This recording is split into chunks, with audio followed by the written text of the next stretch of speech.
Vanuatu earthquake on December 17, 2024 at 12:47 p.m. local time. A major earthquake struck just 30 kilometers or 18.6 miles west of Vanuatu's capital city, Port Vila.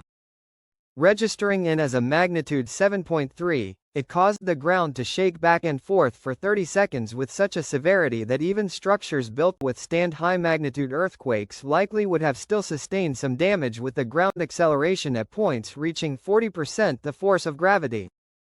While damage was vastly different on various islands, on the island with Port Vila some buildings completely collapsed. Various national embassies suffered critical damage, with the ground floor collapsing at the US, UK, New Zealand, and French embassies. Cars were crushed, and 2 bridges collapsed.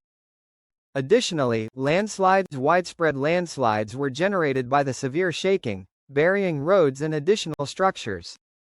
For example, here are a few of the geolocated landslides which occurred at just one of the capital's port facilities.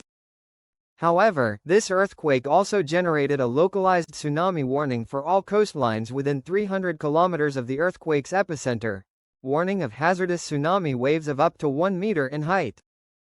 While a tsunami did end up striking much of the nation's coastline, it was far smaller than initially feared, only reaching a maximum height of 25 centimeters or 9.8 inches.